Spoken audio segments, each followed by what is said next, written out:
దావీదు రాసిన కీర్తన 4వ అధ్యాయము. ఈరోజు మనము ధ్యానం చేసుకోబోతున్నాం. దావీదు తాను ప్రతి పరిస్థితుల్లో దేవుణ్ణి ఆశ్రయించినట్టుగా ఆయన కీర్తనలో మనకు స్పష్టంగా తెలుస్తుంది. ఇందులో 8 వచనాలు మనం చూడగలుగుతాం. ఈ 8 వచనాలు దావీదు దేవునితో, మనుషులతో, మళ్ళా దేవునితో ఏ విధంగా తను సంభాషిస్తున్నాడు, తనకున్న ప్రతి విధమైన బలహీనమైన పరిస్థితుల్లో దావీదు యొక్క స్పందన ఏ విధంగా ఉంది, దాన్ని ఏ విధంగా తనకున్న సమస్యకు స్పందిస్తున్నాడు అనే సంగతులు దావీదు కీర్తన 4వ అధ్యాయము 8 చరణాలు అనొచ్చు మనం. ఎందుకంటే అది కీర్తన కాబట్టి 8 చరణాలను మనము చూడగలుగుతాం. మొదటి వచనంలో దావీదు దేవునితో మాట్లాడుతున్నాడు. నా నీతికి ఆధారమగు దేవా, నేను మొరపెట్టినప్పుడు నాకు ఉత్తరము. ఇరుకులో నాకు విశాలత కలగచేసిన వాడు నీవే. నన్ను కరుణించి నా ప్రార్థన అంగీకరించుము.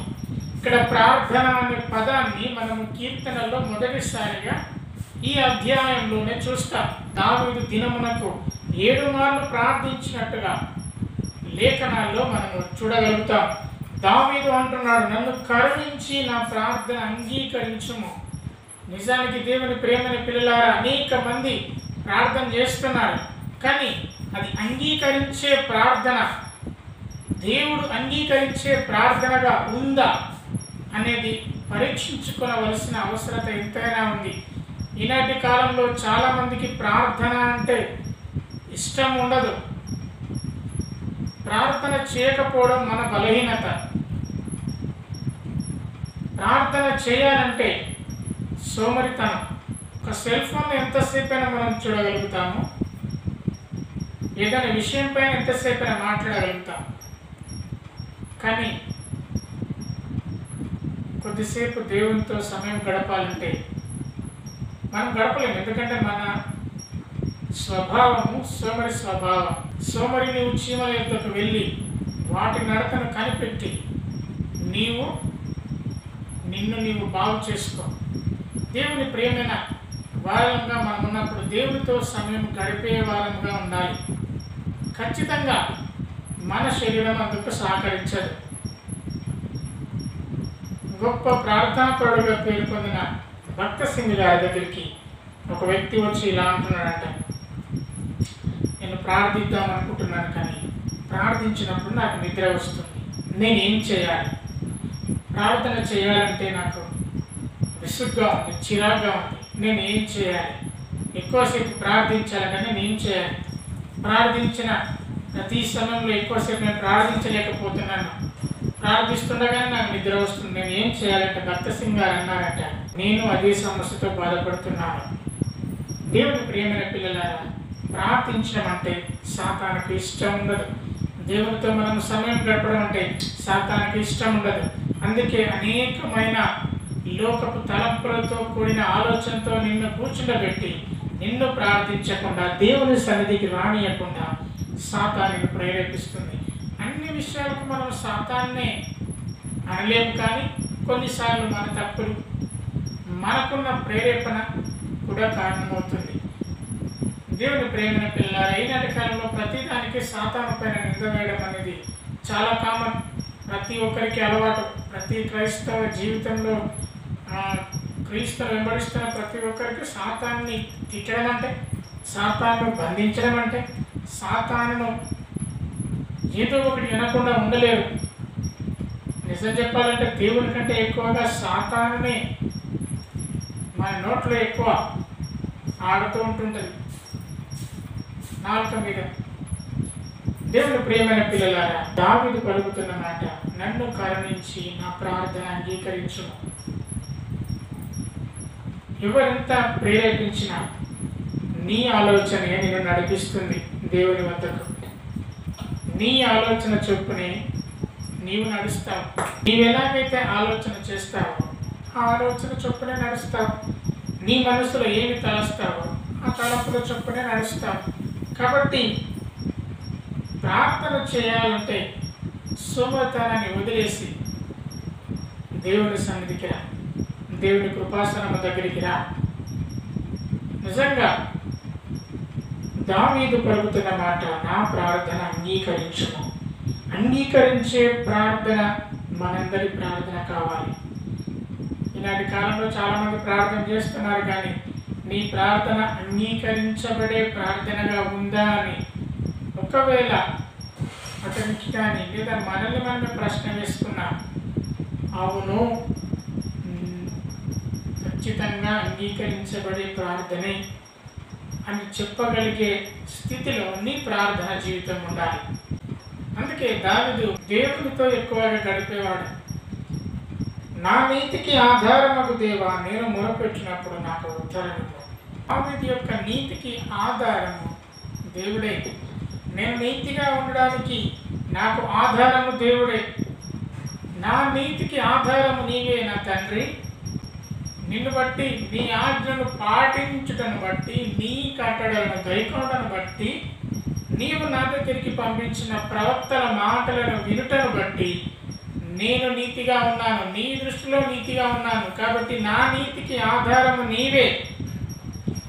నేను మొరపెట్టినప్పుడు నాకు ఉత్తరము.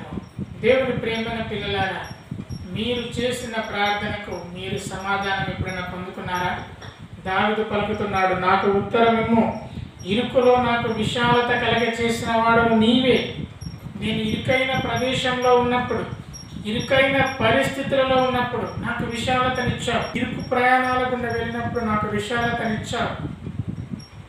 ఆయన సౌలు చేత తరమబడ్డాడు, అతనికి ఎవరు తోడు లేరు, ఆయన ఒక్కడే. ఎన్నో దేశాలు పారిపోయాడు, ఎంతో మంది రాజుల దగ్గరికి పారిపోయాడు, కానీ ఆయన వెళ్ళిన ప్రతిసారి ఆయనకు వెనకాలే చావు ఆయన వెంబడిస్తున్న పరిస్థితుల్లో దావీదునకు దేవుడు తోడుగా ఉన్నాడు. అతనికి విశాలతనిచ్చాడు. తన చుట్టూ ఉన్నవారు ఎంత నిరాశను ప్రకటించేవారు ఉన్నారో తర్వాత తెలుపుతున్నాడు. నరులారా, ఎంతకాలము నా గౌరవమును అవమానముగా మార్చెదరు, ఎంతకాలము వ్యర్థమైన దాన్ని ప్రేమించెదరు, ఎంతకాలము అబద్ధమైన వాటిని వెదికెదరు. 2వ వచనము నరులతో మాట్లాడుతున్నాడు. మొదటి వచనంలో దేవా నా ప్రార్థన అంగీకరించుము అని, 2వ వచనంలో నరులారా ఇంతకాలం నా గౌరవాన్ని అవమానంగా చేస్తారు, ఎంతకాలం మీరు వ్యర్థమైన దాన్ని ప్రేమిస్తారు, ఎంతకాలం మీరు అబద్ధమైన మాటని వెతుకుతారు. దేవుని పిల్లలముగా మనం ఉన్నప్పుడు అబద్ధమైన మాటని వెతకడం, వ్యర్థమైన దాన్ని ప్రేమించడం చేస్తుంటారు కదా. ఈ లోకంలో వ్యర్థమైనది ఏది? ఈ లోకంలో అబద్ధమైనది ఏది? ఏది మనకు శాశ్వతమైనది? నేనున్న పరిస్థితి ఇదే యథార్థంగా ఉంటుందని చివరిసారిగా అనుకుంటున్నావా? ఇక్కడనే పర్మనెంట్ అని నువ్వు తలస్తున్నావా? నీకు కూడా ఇలాంటి వారం గ్రహించావా? అబద్ధమైన దాన్ని ప్రేమించకూడదు, వ్యర్థమైన దాన్ని ప్రేమించకూడదు, అబద్ధమైన దాన్ని వెతకకూడదు, నిజమైనదే మనం వెతకాలి. మీరు మొదట ఆయన నీతిని, ఆయన రాజ్యమును వెతుకుడని దేవుని వాక్యం సెలవిస్తూ ఉంది కదా. మరి ఆ నీతికి ఆధారం ఎవరు? దేవుడే కదా. దేవుణ్ణి ఆశ్రయంగా చేసుకున్న వారు నీతిని కనుగొంటారు కదా. మనుషులు ఎలా ఉన్నారు? ఎంతకాలం నా గౌరవంలో అవమానముగా మారుస్తున్నారు. దావీదు యొక్క జీవిత చరిత్రను కనుక తలస్తే, ఆయన యొక్క గౌరవాన్ని అవమానముగా మార్చిన అనేక మంది వ్యక్తులు మనకు అక్కడ కనబడతారు. అతని కుమారులు, అతని సైన్యంలో పనిచేస్తున్న వారు అనేక మంది ఆయనను అవమానిద్దామని తలంచారు. యెహోవా అటువంటి పరిస్థితులలో తన గౌరవాన్ని భంగపరిచే పరిస్థితుల్లో ఉన్నప్పుడు దావీదు రచించిన కీర్తన, నరులారా మీరెన్నిసార్లు ఎంతకాలం నా గౌరవాన్ని అవమానపరుస్తారు అంటూ తన ధైర్యమును ప్రకటిస్తున్నాడు. నిరాశను ప్రకటించేవారు, ఆశాభావాన్ని వ్యక్తం చేసేవారు కాకుండా డిస్కరేజ్ చేసేవారు, నిరుత్సాహపరిచేవారు తన చుట్టూ ఉన్నప్పుడు వారందరితో దావీదు పలుకుతూ దావీదు తన విశ్వాసాన్ని ప్రకటిస్తున్నాడు. యెహోవా తన భక్తులను తనకు ఏర్పరచుకున్నాడని తెలుసుకుని, మీరందరూ నా గౌరవాన్ని తీసివేయాలని ఆలోచన చేస్తున్నారు, కానీ దేవుడు తన భక్తులను ఏర్పరచుకున్నాడు. నన్ను ఏర్పరచుకున్నాడు. నేను మొరపెట్టగా ఆయన ఆలకించును. ఆయన విశ్వాసం అలాగుంది. నేను మొరపెట్టగా, నేను ప్రార్థించగా, నేను ఆయనతో ఉండగా ఆయన ఆలకిస్తాడు. నిజమైన విశ్వాసం అంటే అది. మనము ప్రార్థించిన ప్రతి దానికి సమాధానం దొరుకుతుంది అనడమే, ఆ విశ్వాసాన్ని ప్రకటించుకోవడమే గొప్పది. దావీదునకు అంత విశ్వాసం ఉంది. తను ఏదైతే ప్రార్థించాడో, తను ఏదైతే నమ్మాడో, ఏదైతే దేవునితో సమయం గడిపాడో అది తప్పకుండా దేవుడు నాకు ఇస్తాడు అనే విశ్వాసాన్ని ప్రకటిస్తున్నాడు. నల్లందరితో ప్రకటిస్తున్నాడు. తన పక్కన ఉన్నవారందరూ నిరాశలు ప్రకటించేవారు, తన పక్కన ఉన్నవారందరూ అపనమ్మకం గలవారు, తన పక్కన ఉన్నవారు అవమానపరిచేవారు, తన పక్కన ఉన్నవారు వ్యర్థమైన వాడిని, అబద్ధమైన వాడిని వెతికేవారు, ప్రేమించేవారు. కానీ దావీదైతే నేను ప్రార్థించినప్పుడు దేవుడు నాకు సమాధానమునిస్తాడు, నన్ను ఆయన ఏర్పరచుకున్నాడు. దేవునికి స్తోత్రం. దేవుని ప్రియమైన పిల్లలుగా మిమ్మల్ని దేవుడు ఏర్పరచుకున్నాడు. నన్ను దేవుడు ఏర్పరచుకున్నాడు. తన భక్తునిగా నన్ను ఏర్పరచుకున్నాడు. అది ఆయన కృప. ఆయన కృపలో మనం ఉన్నాం.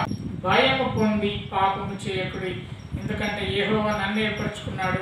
మీరు పాపము చేయకండి. మీరు పడకల్లో ఉంటున్నప్పుడు మీ హృదయంలో ధ్యానం చేసి ఊరకుండుడి. దేవుని ప్రియమైన పిల్లలు, ఆయన అంటున్నాడు, మీరు మీ పడకల్లో ఉన్నప్పుడు ఈ మాటలు ధ్యానం చేయండి. యెహోవా తన భక్తులను ఏర్పరచుకున్నాడు. యెహోవాకు ప్రార్థన చేయగా ఆయన వింటాడు. మీరు యెహోవాకు భయపడుడి. మీరు పాపం చేయకండి. మీరు పాపము చేయకుండా మీ హృదయంలో ఈ నా మాటలు ధ్యానం చేసి, మీరు లేవక ముందే మీరు పడకల్లో ఉన్నప్పుడు ఈ మాటలు మీ హృదయంలో తెచ్చుకొని ఆలోచన చేసి, మీరు ఎటువంటి వ్యర్థమైన తలంపులు, వ్యర్థమైన వాటిని చేయకండి. నీతియుక్తమైన బలులు అర్పించుచు యెహోవాను నమ్ముకోండి. దేవుని ప్రియమైన వారలైన మీరందరూ కూడా దేవుని నమ్ముకోనండి. ఆనాడు దావీదు చెప్పిన ఈ మాట ఇంత గొప్పదో, ఈనాటి కాలంలో సువార్తకు కూడా ఇదే మూలంగా మనం తీసుకుంటాం. ఆ పక్కన ఉన్న వారందరూ కూడా అపనమ్మకం, నిరాశ ప్రకటించేవారు ఉన్న దేవుడు నా ప్రార్థన వింటాడు అనే నమ్మకాన్ని దావీదు ప్రకటిస్తున్నాడు. చుట్టూ ఉన్న వారందరూ కూడా నిరాశను ప్రకటిస్తుంటే దావీదు విశ్వాసాన్ని ప్రకటిస్తున్నాడు. ఎందుకంటే దేవుని యొక్క కరుణను, దేవుని యొక్క సమాధానాన్ని అనేక సార్లు అనుభవించిన వ్యక్తి దావీదు.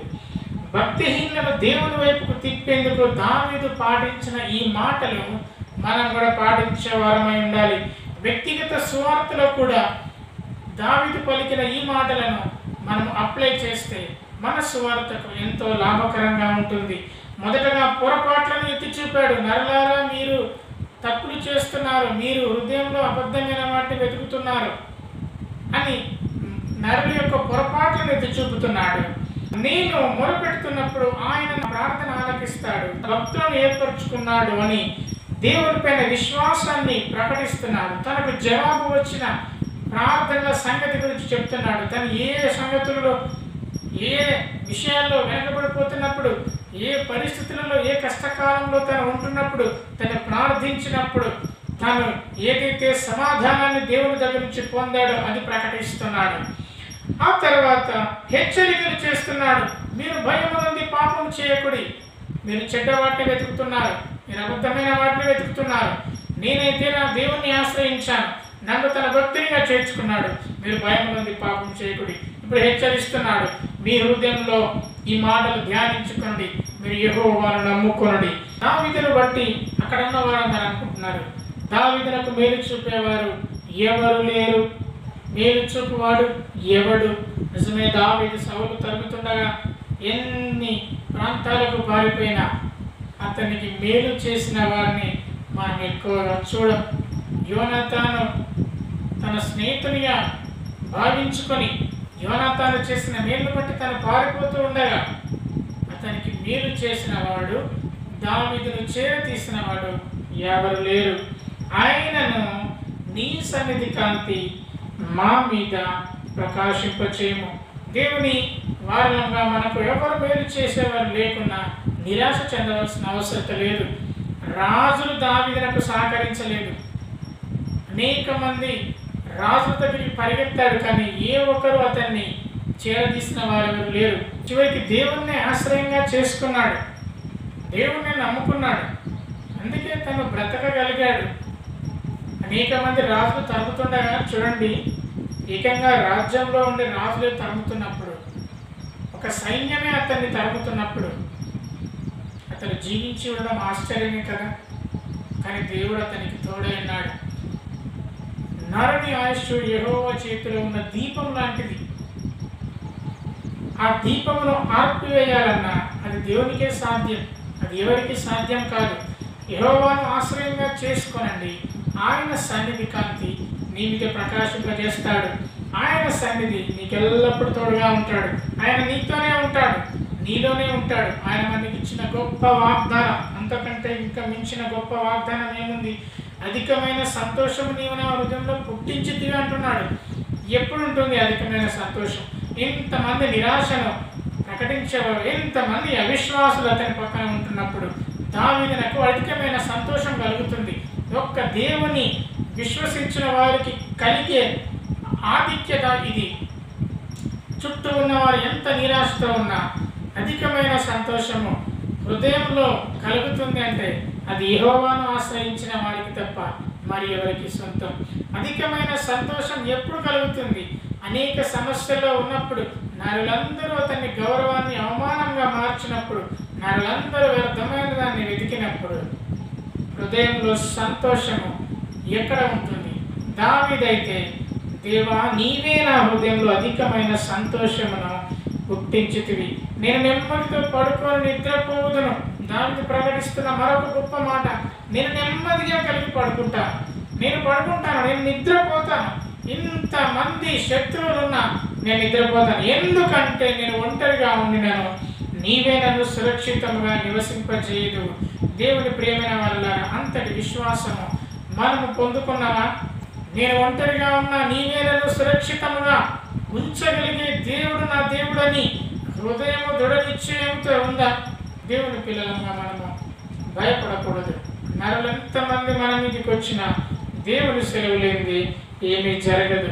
కాబట్టి దావీదు ఎప్పుడు అంటున్నాడు, నా మొర ఆలకించుము, నా ప్రార్థన అంగీకరించుము, నాకు ఉత్తరము. ప్రార్థించడంలో మనకున్న సమర్థనని వదిలేయాలి. వ్యక్తిగత ప్రార్థన అనేది ఎంతో ప్రాముఖ్యమైన విషయం. సంఘంలో కూడినప్పుడే కాదు, కానీ ఇంట్లో ఉన్నప్పుడు నీవు చేసే వ్యక్తిగత ప్రార్థన అది నీ జీవితాన్ని ఎంతగానో బలపరుస్తుంది, నీ వ్యక్తిగత జీవితాన్ని మెరుగుపరుస్తుంది, నీ వ్యక్తిగతమైన సామర్థ్యాన్ని వెలికి తీస్తుంది. వ్యక్తిగత ప్రార్థనను మనం మరిచిపోవద్దు. మార్కు సువార్త 11వ అధ్యాయము 24వ వచనంలో, ప్రార్థన చేయనప్పుడు మీరు అడుగుచున్న వాటి నెలను పొంది ఉన్నాడని నమ్ముడి, అప్పుడు అవి మీకు కలుగునని మీతో చెప్పుచున్నాను. దావీదైతే తాను ప్రార్థించిన ప్రతి దాన్ని తనకు కలిగి ఉన్నాను అని నమ్మాడు. అందుకే తను ప్రార్థన ద్వారా అనేక విజయాలను పొందుకున్నాడు. దావీదు గురించి మనం ఒకటి అనొచ్చు, ఓటమి ఎరగని రాజు. దావీదునకు ఎక్కడ ఓటమి లేదు. ఎందుకంటే దావీదు ప్రతిసారి లేదా యుద్ధములకు వెళ్తున్న ప్రతిసారి దేవుని మాటలను బట్టి, దేవుడు ఏదైతే చేశాడో, దేవుడు ఏదైతే చెయ్యమని చెప్పాడో అదే చేశాడు. పూర్తిగా దేవుని మాటలకు లోపడ్డట్టుగా మనం చూస్తాం.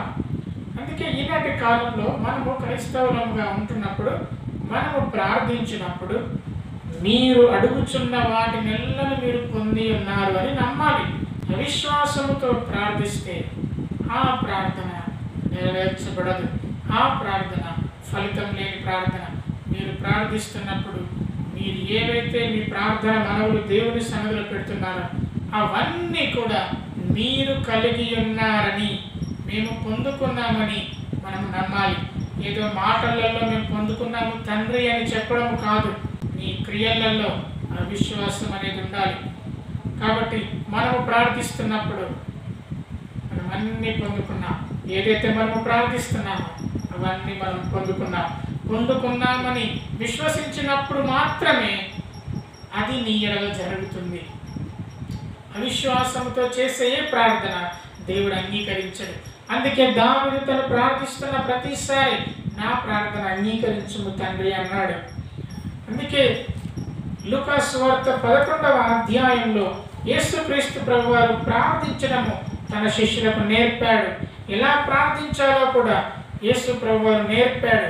లూకా సువార్త 11వ అధ్యాయము మొదటి నుండి చూస్తే ఆయన ఒక చోట ప్రార్థన చేయుచుండను. ప్రార్థన చాలించిన తర్వాత ఆయన శిష్యులలో ఒకరు వచ్చాడు. ప్రభువా, యోహాను తన శిష్యులకు నేర్పించటం మాకు ప్రార్థించి నేర్పు అని అడిగాడు. అడిగినప్పుడు ప్రభువైన యేసుక్రీస్తు వారు ప్రార్థించడం నేర్పాడు. మనము ప్రార్థించినవన్నీ మనకు పొందుకున్నాము అని దేవుని వాక్యంలో విశ్వాసంతో ప్రార్థించినప్పుడు పొందుకుంటాము అనే వాక్యము మనము జ్ఞాపకం చేసుకున్నాము కదా. ఎలా మనము ప్రార్థించాలి, ఎలా మనము ప్రార్థన చేయాలి, ఎలా మనము దేవుని సన్నిధికి రావాలంటే యేసు ప్రభువారే తన శిష్యులకు ప్రార్థన నేర్పాడు. అదే ప్రార్థన మనము ఫాలో అవ్వాలి. తండ్రి, నీ నామము పరిశుద్ధపరచబడును గాక, నీ రాజ్యము వచ్చును గాక, మాకు కావలసిన అనుదిన ఆహారము దినదినము మాకు దయచేయము. మేము మాకు వచ్చి ఉన్న ప్రతి వారిని క్షమించుచున్నాము గనుక మా పాపములను క్షమించము, మమ్మల్ని శోధనలోనికి తీర్పుము అని పలుకుడి. ప్రభువైన యేసుక్రీస్తు వారు నేర్పించిన ప్రార్థన, అదే ప్రార్థనలో నీవు నేను ఉన్నామా? అనవసరమైన కోరికలు, శారీరక కోరికలతో నిండినది కాకుండా ఉండాలి. మన ప్రార్థన నిస్వార్థమైనది ఉండాలి. ఇటువంటి ప్రార్థనను దేవుడు అంగీకరిస్తాడు. అంగీకరించే ప్రార్థన ఉంది అంటే అంగీకరించకూడని ప్రార్థన కూడా ఉంది. ప్రార్థన అనేది మనకు ఒక అలవాటుగా అయిపోవాలి. ప్రార్థన అనేది మనకు ఒక అవసరంగా ఉండకూడదు. నాకు అవసరం ఉంది కాబట్టి ప్రార్థించడం అని కాదు. ప్రార్థన అనేది మన అలవాటుగా ఉండాలి. ప్రార్థించినప్పుడు నాకు కావలసిన ఆహారం నాకు దయచేయి తండ్రి అని పలుకుతూ, నేను మా రుణస్తులను క్షమించి ఉన్నాము కాబట్టి మమ్మల్ని నువ్వు క్షమించు. దేవుని ప్రియమైన పిల్లలారా, మనము ఇతరులు చేసిన తప్పులను క్షమించకపోతే దేవుడు మన తప్పులను క్షమించడు. ఇతరులు మన పట్ల చేసిన ప్రతి విధమైన అపరాధములను కనుక మనం మన్నించలేకపోతే, ఆ మన్నించగలిగే మనస్సు, ఆ విశాలమైన హృదయం కనుక నీకు లేకపోతే దేవుడు నిన్ను కూడా క్షమించడు. ఆయన నేర్పిన ప్రార్థనలోనే ఉంది కదా, మేము ఇతరులను క్షమించిన ప్రకారము నీవు మమ్మల్ని క్షమించు. నీవే ఇతరులను క్షమించలేకపోతే నిన్ను ఆయన ఎలా క్షమిస్తాడు? కాబట్టి మనము ప్రార్థించినప్పుడు, తండ్రి నేను ఏమైనా తప్పులు చేస్తే నన్ను క్షమించు అన్నప్పుడు, ఎవరైనా నీ దృష్టిలో ఏమైనా తప్పులు చేస్తే నీవు క్షమించినప్పుడు మాత్రమే దేవుడు నీ ప్రార్థన అంగీకరిస్తాడు.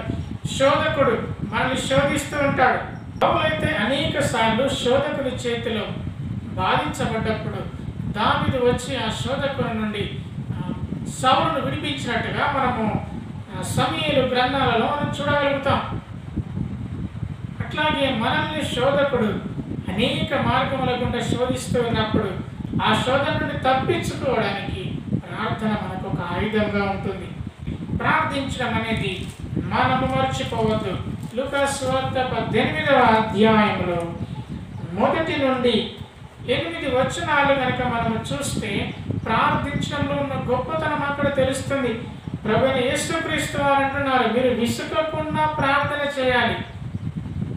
ఏదైనా విషయం బట్టి మీరు ప్రార్థిస్తున్నప్పుడు దానిపైన విసుగవద్దు. నిజమే, మనుషులంగా ఉన్నాము, బలహీనము కాబట్టి ఖచ్చితంగా మనకు విసుగు అనేది వస్తుంది.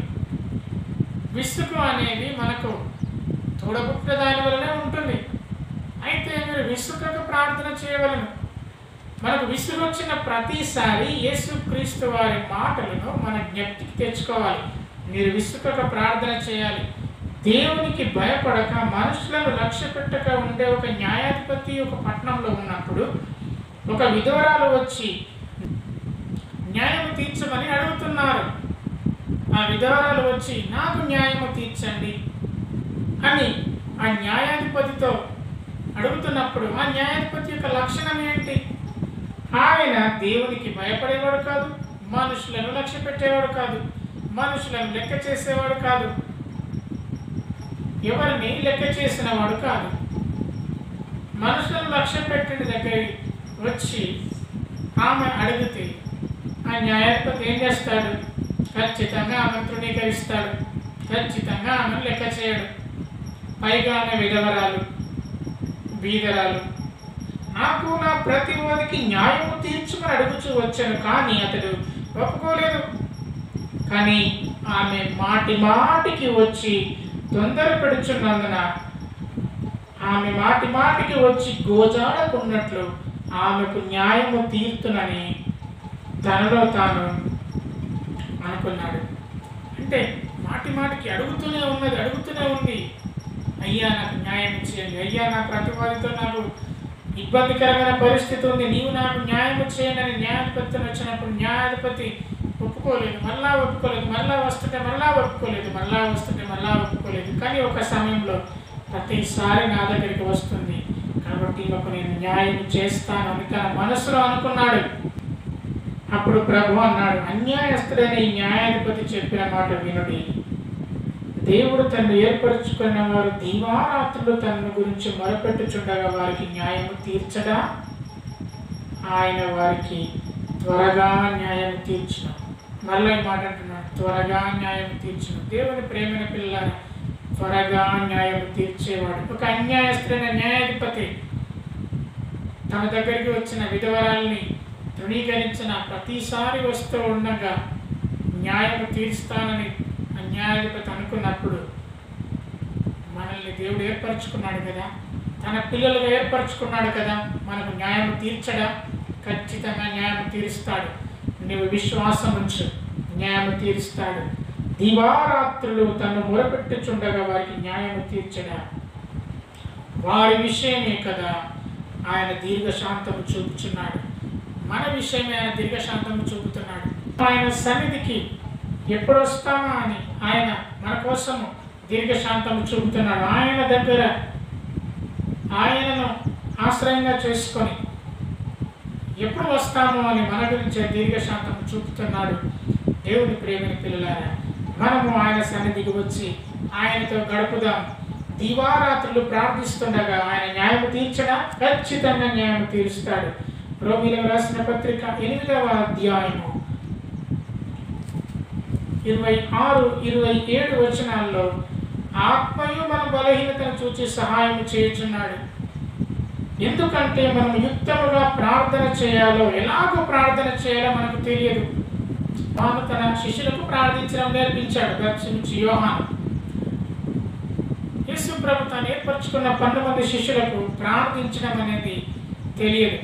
అందుకే శిష్యులు వచ్చి మాకు ప్రార్థించడం ఎలాగో చెప్పండి అని యేసుక్రీస్తు వారిని అడిగినప్పుడు వారికి ప్రార్థించడం నేర్పాడు. మనకు కూడా ప్రార్థించడం ఎలాగో తెలియదు. ఆనాడు రోమా సంఘానికి అంటున్నాడు, ఈనాడు మనందరికి కూడా ఇది వర్తిస్తుంది. సార్వత్రిక సంఘంలో ఉన్న వారికి మనకు కూడా యుక్తముగా ప్రార్థన చేయడము తెలియదు. ఉచ్చరింప శక్యము కాని మూలుగులతో ఆత్మ తానే మన పక్షముగా విజ్ఞాపన చేస్తున్నాడు. మనం ఎప్పుడైతే యేసుక్రీస్తు వారిని స్వంత రక్షకునిగా అంగీకరించామో, దేవుని యొక్క ఆత్మను అనగా పరిశుద్ధాత్మను మనం పొందుకున్న వారమై, పరిశుద్ధాత్మ శక్తి ద్వారా మనము ప్రార్థించే వారమై ఉంటాం. కొన్నిసార్లు మనకు ప్రార్థన చేయడం తెలియకపోయినా ఆత్మ తానే మన పక్షముగా విజ్ఞాపన చేస్తూ మనకు సహకరిస్తున్నాడు. హృదయములను పరిశోధించేవాడు ఆత్మ యొక్క మనసు ఏంటో ఎరుగును. మన ఆత్మ యొక్క మనస్సు, మన యొక్క మనసు ఏంటో ఆయనకు తెలుసు. కాబట్టి ప్రార్థించే ప్రతి సమయంలో ఏ విధంగా ప్రార్థన చేయాలో దేవుడు నీకు నేర్పిస్తాడు. అంటే ఆత్మ ప్రార్థన చేస్తుంది కాబట్టి, మనం ఎట్లాగో పరిశుద్ధాత్మను పొందుకున్నాం కాబట్టి సైలెంట్గా మనం మంచంలో పడుకుందామనే పిచ్చి ఆలోచన వదిలేసి, మనం ఎప్పుడైతే ప్రార్థించాలనే మనస్సు కనుక మనకు ఉంటుందో ఏ విధంగా ప్రార్థన చేయాలో మనలో ఉన్న ఆత్మ మనకు నేర్పిస్తూ ఉంటాడు. ఆయన దేవుని చిత్త ప్రకారం పరిశుద్ధుల కొరకు విజ్ఞాపన చేస్తున్నాడు. కాబట్టి దేవుని ఆత్మ మన కోసం విజ్ఞాపన చేస్తుండగా మనము విజ్ఞాపనను మర్చిపోకుండా ఉండాలి. మనము ప్రార్థించినప్పుడు దేవునికి కృతజ్ఞతాస్తుతులను చెల్లించడం మర్చిపోవద్దు. ఒక కంప్లైంట్ బాక్స్ లాగా ఉండకుండా దేవుడు మన పట్ల చేసిన మేళ్లను మనము ప్రకటించే వారమై దేవుని సన్నిధిలో జ్ఞాపకం ఉంచుకునే వారమై ఉండాలి. ఫిలిప్పీలో రాసిన పత్రిక 4వ అధ్యాయము 6వ వచనము 7వ వచనంలో దేని గురించి చింతపడకుడి, కానీ ప్రతి విషయంలో ప్రార్థన విజ్ఞాపనల చేత కృతజ్ఞత పూర్వకంగా మీ విన్నపములు దేవునికి తెలియజేయండి. కేవలం ప్రార్థన అంటే మొదలుపెట్టి ఇక కంప్లైంట్ బాక్స్ మీద పోతున్నట్టు రాయడమని కాకుండా దేవుడు మనకు చేసిన మేలులను కృతజ్ఞత పూర్వకముగా ఆయనకు తెలియజేసి ఆ ప్రార్థనను విజ్ఞాపనలను మనం ఆయనకు తెలియజేసినప్పుడు అప్పుడు సమస్త జ్ఞానములకు మించిన దేవుని సమాధానం యేసుక్రీస్తు వలన మీ హృదయములకు మీ తలంపులకు కావాలి ఉంటుంది. కాబట్టి మీ హృదయములకు మీ తలంపులకు క్రీస్తు యొక్క వాక్యము కావాలి ఉండాలంటే మీరు కృతజ్ఞత పూర్వకముగా దేవుని సన్నిధికి వచ్చి దేవుడు గడిచిన కాలంలో మీకు చేసిన మేలను బట్టి దేవుని సన్నిధిలో ఆనందించడము, దేవుని సన్నిధిలో ప్రార్థించడం అనేది తప్పకుండా చేయాలి. అలా చేయడం ద్వారా దేవుడు అంతా ముందు చేసిన మేలను జ్ఞాపకం ఉంచుకోవడం ద్వారా దేవునితో అది మరలా మాట్లాడడం ద్వారా ఖచ్చితంగా నేను చేసే ఈ ప్రార్థనకు సమాధానం వస్తుందని నిరీక్షణ నువ్వు కలిగి ఉంటావు. గడిచిన కాలంలో దేవుని ప్రార్థనకు సమాధానం ఇస్తున్న విషయం నువ్వు గ్రహించి ఉంటే ఇప్పుడు నువ్వు చేస్తున్న ప్రార్థనకు కూడా దేవుడు తప్పకుండా నీకు సమాధానం ఇస్తాడన్న నిశ్చయతలోనికి నీవు వస్తావు. ఎఫెసీయులకు రాసిన పత్రిక 6వ అధ్యాయము 18వ వచనం, ఆత్మ వలన ప్రతి సమయమందు ప్రతి విధమైన ప్రార్థన విజ్ఞాపన చేయొచ్చు, ఆ విషయమై సమస్త పరిశుద్ధుల నిమిత్తము పూర్ణమైన పట్టుదలతో విజ్ఞాపన చేయొచ్చు, మెలకువగా ఉండుడి. మనము పట్టుదల కలిగి ప్రార్థన చేయాలి. పట్టుదలతో కూడిన ప్రార్థన దేవుడు అంగీకరిస్తాడు. ఒకసారి చేసి ప్రార్థన చేసి నాకు సమాధానం రాలేదు అని కాకుండా పట్టుదలతో కూడిన ప్రార్థన చేయడం అనేది చాలా ముఖ్యం. కాబట్టి ప్రతి సమయమందు ప్రతి విధమైన ప్రార్థన విజ్ఞాపనలు చేయొచ్చు. సమస్త పరిశుద్ధుల నిమిత్తము, సమస్తమైన సంఘంలో ఉన్న ప్రతి ఒక్కరి నిమిత్తం మనం పూర్ణమైన పట్టుదలతో మెలకువతో ప్రార్థిస్తూ వారిని సంఘంలో ఉన్న వారిని ఒకరికొకరు ధైర్యపరుచుకునే వారమై ఉండాలి. కొలొస్సీయులకు రాసిన పత్రిక 1వ అధ్యాయము 9వ వచనంలో అంటున్నాడు, మీరు పరిశుద్ధుల స్వాస్థ్యములో పాల్గొనవుటకు మన తండ్రి మనలను పాత్రలుగా చేసిన తండ్రికి మీరు కృతజ్ఞతాస్తుతులు చెల్లింపవాలని దేవుణ్ణి బతిమాలుకొనుచున్నారని అపోస్తలుడైన పౌలు కొలొస్సీ సంఘానికి రాస్తూ పలుకుతున్న మాట. తాము పరిశుద్ధుల స్వాస్థ్యంలో పాలివారం, దేవుడు మనకు పరలోక రాజ్యంలో ఉన్న స్వాస్థ్యంలో నీవు నేను పాలివారం కాబట్టి ఆ స్వాస్థ్యంలో నీవు పాలివారివి, నేను పాలివారిని కాబట్టి దానిని బట్టి దేవునికి కృతజ్ఞతాస్తుతులు చెల్లించాలి. ఇక్కడ నీకు ఏ స్వాస్థ్యము లేకపోవచ్చు, కానీ అక్కడ స్వాస్థ్యము మనకు ఉంది. వివేకము కలిగి దేవుని సన్నిధికి వచ్చి ప్రార్థించడము మర్చిపోవద్దు. 1 తెస్సలోనికీయులకు రాసిన పత్రిక 5వ అధ్యాయం 16వ వచనము, ప్రతి విషయంలోనూ కృతజ్ఞతాస్తుతులు చెల్లించుడి, ఎడతెగక, దానికంటే కొంచెం ముందు ఎడతెగక ప్రార్థన చేయండి. మీరు మర్చిపోకుండా ప్రార్థన చేయాలి. దేవునికి నా విజ్ఞాపనం తెలుసు కదా, నా కష్టం తెలుసు కదా అని ఆలోచన చేయకుండా మర్చిపోకుండా దేవుని సన్నిధిని గడపడము మర్చిపోకుండా ఉండాలి. దేవునికి నీ కష్టం తెలియదా? తెలుసు. కానీ నీవు ఎప్పుడైతే దేవుని సన్నిధికి వస్తావో ఆ కష్టం అంతటిని ఎదుర్కొనే ధైర్యం నీకు ఇస్తాడు దేవుడు. దేవుని చిత్తమైతే తప్పకుండా ఆ కష్టంను కూడా నీకు దూరం చేస్తాడు. కేవలం మన శ్రమల గురించి, కేవలం మనకు వచ్చే కష్టాల గురించే కాదు, జ్ఞానం గురించి కూడా మనం ప్రార్థన చేసేవారమై ఉండాలి. హెబ్రీయులకు రాసిన పత్రిక 4వ అధ్యాయము 16వ వచనం, మనము కనికరింపబడి సమయోచితమైన సహాయము కొరకు కృప పొందినట్లు ధైర్యముతో కృపాసనము వద్దకు చేరుదాం. మనకు సమయానికి అనుకూలమైన జ్ఞానమును పొందుకోవాలంటే కూడా ప్రార్థించడం అనేది చాలా అవసరం. సమయానికి అనుకూలమైన జ్ఞానమును పొందుకోవాలంటే చాలామంది వ్యక్తులకు ఎక్కడ ఎలా ఉండాలో తెలియదు, ఎక్కడ ఎవరితో మాట్లాడాలో ఎలా మాట్లాడాలో చాలామందికి తెలియదు. అది కావాలి అంటే సమయోచితమైన జ్ఞానము పొందాలంటే, సమయోచితమైన సహాయము పొందాలంటే మనము కనికరించబడాలి, ఆయన సన్నిధికి చేరాలి. మనము ప్రార్థించినప్పుడు మన మనసులో కఠినమైన విషయాలన్నిటిని దూరపరిచి పూర్ణమైన పవిత్రతతో ప్రార్థించాలి. హెబ్రీయులకు రాసిన పత్రిక 11వ అధ్యాయము 19 నుండి 22 వచనాలు చూస్తే, మన కొరకు ప్రతిష్ఠించిన మార్గమున అనగా నూతనమైనది జీవము గలది, ఆయన శరీరమును త్వరధార ఏర్పరచబడినది అనే మార్గమున ఆయన రక్తం వల్ల పరిశుద్ధ స్థలమందు ప్రవేశించుటకు మనకు ధైర్యం కలిగింది కనుక, దేవుని ఇంటిపైన మనకు గొప్ప యాజకుడు ఉన్నాడు గనుక, మనము మనస్సాక్షికి కల్మషం తోచకుండునట్లు ప్రోక్షింపబడిన హృదయములు గలవారమును, నిర్మలమైన ఉదకముతో స్నానము చేసిన శరీరములు గలవారము, అంటే పూర్ణమైన పవిత్రత గలవారమై. ఉదక స్నానం అంటే పూర్ణమైన పవిత్రతతో ఉన్నవారము. ఉదక స్నానం అంటే మన మనసు కల్మషం అనేది ఉండకుండా ఉండాలి. మనం ఎంత స్నానం చేసినా ఎంతో కొంత అపరిశుభ్రత ఉండొచ్చు, అది శరీరాలకు ఉండొచ్చు. కానీ మనం స్నానం చేసినా చేయకపోయినా మన మనస్సుకు కల్మషం అనేది ఉండకూడదు. మనము నిర్మలమైన ఉదకముతో స్నానము చేసిన శరీరము గలవారే, విశ్వాస విషయంలో సంపూర్ణ నిశ్చయత గలవారమే. ప్రార్థించినప్పుడు మన విశ్వాసంను పరీక్ష చేసుకోవాలి. నిజంగా మనం ప్రార్థిస్తున్నాం, విశ్వాసంతో ప్రార్థిస్తున్నామా, అవిశ్వాసంతో ప్రార్థిస్తున్నామా? విశ్వాసంతో ప్రార్థించే నిశ్చయతలోనికి మనం రావాలి. యథార్థ హృదయముతో మనం దేవుని సన్నిధానం చేరదాం. ప్రార్థించాలంటే ఇన్ని అర్హతలు కలిగి ఉండాలి. ఎలా పడితే అలా, ఎవరు పడితే వాళ్ళు ప్రార్థన చేయడానికి వీల్లేదు. ఇలాంటి లక్షణాలు కలిగి ఉండే వారు మాత్రమే ప్రార్థించుటకు అర్హులు. వారు సంపూర్ణ నిశ్చయత గలవారు, హృదయమును శుద్ధిగా ఉంచుకునేవారు, కల్మషము లేనివారు, యథార్థ హృదయం గలవారు. వారు ప్రార్థించడానికి అర్హత ఉన్నవారు. అటువంటి వారి ప్రార్థననే అంగీకరించబడుతుంది. అటువంటి వారు ప్రార్థించిన సంగతులు దేవుని సన్నిధికి చేరబడతాయి. నీ ప్రార్థనకు సమాధానం వస్తలేదా? నీవే అందుకు కారణం. నీవు ప్రార్థనలకు సమాధానం పొందుకోవట్లేదు, నీవే అందుకు కారణం.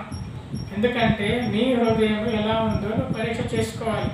నీ మనస్సాక్షికి కల్మషము ఉంటే నీ ప్రార్థనకు సమాధానం ఎన్నడూ రాదు. నీవు నిర్మలమైన ఉదకముతో స్నానము చేసిన శరీరంలో గలవారని కాకపోతే నీ ఎన్నటికీ నీ ప్రార్థనకు సమాధానం రాదు. పూర్ణ పవిత్రతతో నువ్వు ప్రార్థించకపోతే నీవు ఎంతసేపు ప్రార్థన చేసినా నీకు సమాధానం రాదు. యథార్థ హృదయంతో నువ్వు ప్రార్థించకపోతే నీ ప్రార్థనకు సమాధానం రాదు. కాబట్టి నీ ప్రార్థన పూర్ణమైన పవిత్రతతో ఉండాలి. హెబ్రీయులకు రాసిన పత్రిక 11వ అధ్యాయము 6వ వచనం, తన్ను వెతుకు వారికి ఫలము దయచేసేవాడైన ఆయనకు ప్రార్థించే ప్రతి ఒక్కరికి ఆయన ఫలం ఇచ్చేవాడు తప్ప నిరుత్సాహపరిచేవాడు కాడు. అడుగుడి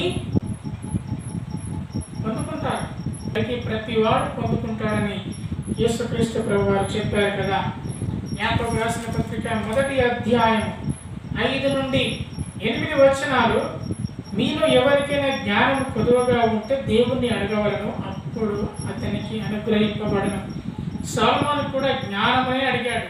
ఆయన డబ్బును కోరుకోలేదు, ఘనతను కోరుకోలేదు, కానీ ఆయన జ్ఞానమును కోరుకున్నాడు. జ్ఞానమును కోరుకున్నందుకు దేవుడు అతనికి బోనస్గా ఘనతను డబ్బును ఇచ్చేశాడు. కాబట్టి జ్ఞానం మనం కొదువుగా ఉంది అని తలస్తే తప్పకుండా దేవుడిని మనం అడగాలి. అడిగితే ఆయన గద్దింపక ధారాళముగా ఇచ్చేవాడు. దేవుడిని గద్దించేవాడు కాదు. నీవు జ్ఞానమును పొందుకోవాలంటే దేవుని సన్నిధికి రా, దేవుని సన్నిధిలో అడుగు, ఖచ్చితంగా దేవుడు నీకు జ్ఞానమునిస్తాడు.